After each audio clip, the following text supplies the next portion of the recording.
मित्रांनो, काही दिवसांपासून आपल्या महाराष्ट्रामध्ये मुसळधार पाऊस चालू आहे आणि या मुसळधार पावसाचा फटका आहे ना आपल्या शेतकऱ्यांना बसलाय. इतका जबरदस्त फटका बसलाय ना, अक्षरशः मराठवाड्यामध्ये आहे ना लोकांचे घरं वाहून गेले, घरातलं सामान वाहून गेलं, शेतीमध्ये पूर्ण पाणी पाणी झालं, जनावरं वाहून गेले.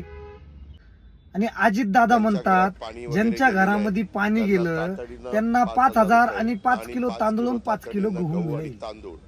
किती वाईट आहे यार. 5 किलो गहू आणि 5 किलो तांदूळ मध्ये आणि 5,000 रुपयामध्ये शेतकऱ्याचं नुकसान भरपाई होणार आहे का? सांगा मला तुम्ही. पंजाब मध्ये ज्यावेळेस असंच परिस्थिती होती त्यावेळेस पंजाब मध्ये हेक्टरी 50,000 रुपये तिथल्या सरकारने दिले, तर सरकारने कमीत कमी तेवढी तरी मदत करायला पाहिजे ना. 5,000 रुपये 5 किलो तांदूळ 5 किलो गहूनी काय होणार आहे? अहो, शेतकऱ्याचे 5 किलो गहू 5 किलो तांदूळ आहे ना मातीमध्ये जाता, मातीमध्ये असे माहिती का, आणि तुम्ही त्यांना 5 किलो तांदूळ 5 किलो गहू देताय. सरकारला हात जोडून विनंती आहे. वाईट वाटतं मला या गोष्टीचा, हसायला येते सरकारवर. आमच्या शेतकऱ्यांच्या भावना कधीच तुम्ही समजू शकत नाही, कधीच नाही. तुम्ही फक्त नाही का मोठ्या लोकांना अजून मोठं करताय. तुम्ही सरकारी कर्मचाऱ्यांचे 7वं 8वं 10वं वेतन चालू करून दिलंय, म्हणजे डबल टिबल पेमेंट करून दिलाय. आमदार खासदारांच्या पगारी वाढून दिल्या, त्यांचे मोठमोठ्याले बंगले झाले, मोठमोठ्याल्या गाड्या झाल्या. पण आमच्या शेतकऱ्याला आज पण मारावं लागतंय, बिकट परिस्थितीमध्ये जगावं लागतंय.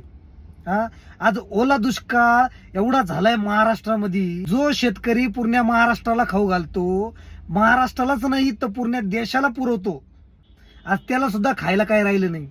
म्हणजे त्याच्या घरातली अशी अवस्था झाली. त्यांच्या मुलाबाळाचे स्वप्न सुद्धा चकनात चूर झाले. काही शेतकऱ्यांच्या जे जमिनीत पिकं होते त्या पिकाच्या भरोशावर त्यांनी लग्न जमून ठेवले होते मुलींचे, त्यांचे लग्न सुद्धा उद्ध्वस्त होतील. सरकारने कुठेतरी शेतकऱ्यांसाठी मोठं पॅकेज बनवायला पाहिजे. नाशिकमध्ये जो कुंभमेळा होणार आहे ना, ज्याच्यासाठी तुम्ही 6,000 करोड कबूल केले, त्या 6,000 करोड मधले तुम्ही 3,000 करोड आताच द्या. कोणाला माहितीये का? शेतकऱ्यांना. नाशिकच्या कुठल्याही व्यक्तीला वाईट वाटणार नाही, कारण की आज इतकी बिकट परिस्थिती आली ना पूर्ण महाराष्ट्रामध्ये, तर अक्षरशः डोळ्यांनी बघवत नाही ती. आणि माझं काही चुकलं तर माफ करा पब्लिक, आणि माझ्या व्हिडिओमध्ये काही तथ्य वाटलं तरच मला फॉलो करा, आणि हा व्हिडिओ जास्तीत जास्त शेअर करा. धन्यवाद.